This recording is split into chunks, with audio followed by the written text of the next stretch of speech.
The Romans and You, an educational video produced by the Classical American Society in partnership with Skippy Snacks.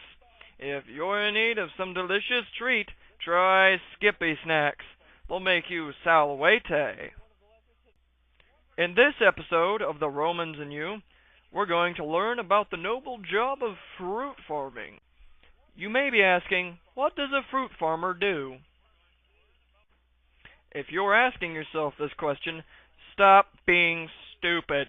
They farm for fruit. Part 1. The average fruit farmer. This is Gaius, a normal Roman fruit farmer. Gaius is a plebeian, meaning one of the lesser citizens of Rome. You can tell he is a plebeian worker by looking at his clothes. He's wearing nothing more than diminutive rags. No, I'm not. Not to mention his unkempt hair. My hair is finally kempt, thank you. And his overall slovenly appearance. There's nothing slovenly about my appearance. Gaius lives with his wife and his children, and enjoys the right to be pater familias of his family, much like any other Roman man.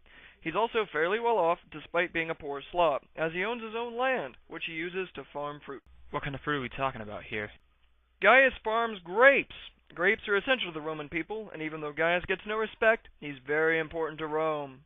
Off. Part 2. A day in the life of a fruit farmer. Our friend Gaius must rise early every day to go out to his farm to farm his fruit and to take care of it. This is the summer season, which happens to be farming time for fruit. Roman summers, however, according to recently done research, were vastly dangerous in terms of weather climate. On sunny days, the fruit farmer is careful not to disturb the natural habitat and rest of his fruit. Good job, Gaius.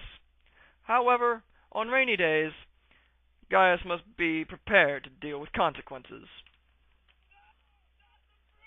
Ha ha! Not to worry, Gaius, the tsunami will soon over. At the end of the day, however, Gaius always gets the pleasure of greeting and talking to his loving wife. Just where have you been? Out farming fruit all day? You had me worried sick. Gaius, Julius, and Julia were crying all day because you were outside farming your fruit. You need to choose, Gaius, fruit or family. We can't go on living like this. It's too hard on all of us. Why don't you love me, Gaius? What is it that I did wrong to earn your contempt? It's like a reverse Apollo and Daphne. I love you so much, and all you do is ignore me. Blah, blah, blah.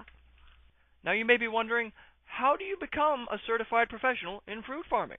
Well, you must undergo an apprenticeship with a fruit farming mentor, a seasoned professional. So, what do you do? Farm the fruit?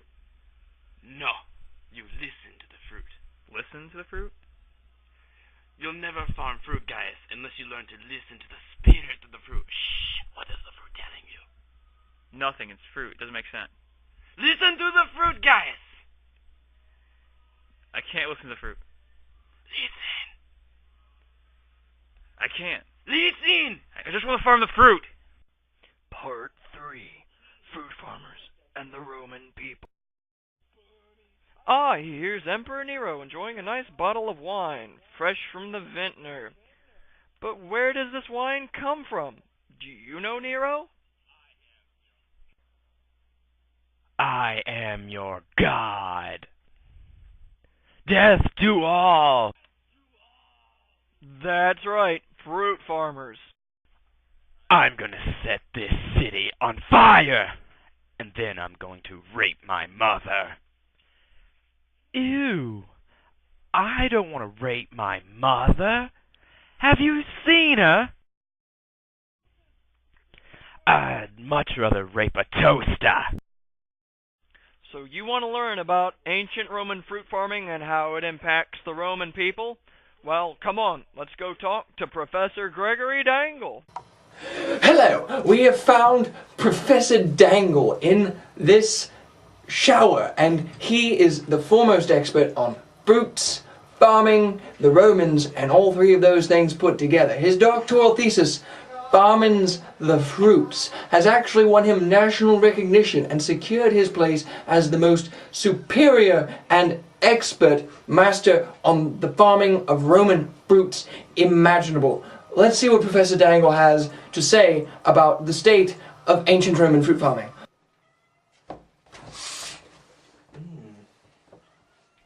Ooh, it's an orange. That is an apple. Together they make the ultimate. Okay there, great Scots! I'm Professor Dangle here, foremost expert on the fruit farmer. Now let's take a moment to look at the fruit farmer and his impact on the Roman people. Everything the Romans did, everything they ate, drank, had to do with fruit. Now, I've come to know the fruit farmer as the most important person in all of Roman society. Here's why. The Roman fruit farmer was able to farm the fruit for winemaking, which was the basic of all Roman necessity. All parties, everything had to do with the wine. And at dinner, they sit at tables using forks and eat fruit as a dessert. They would have anything from bananas, strawberries, grapes even. Delicious. But the fruit farmer was by far the most important person in all of Rome. Part 4. Fruit farming today. Do the ancient Romans farm fruit today? No! Of course not, you twit! They're ancient because they're all dead. Sure, fruit farming's still alive in Italy, but not with the vigor that was farmed in ancient Rome. Which is, I guess, in Italy. But still, stop being a ninny. They're all dead. Stop it. They're all dead. No one's farming any more. End of story. And that concludes the nature of the fruit farmer. The next video, roads. How fascinating are they? Really. Thank you for tuning in, and be sure to thank your teacher for showing you this wonderful educational video.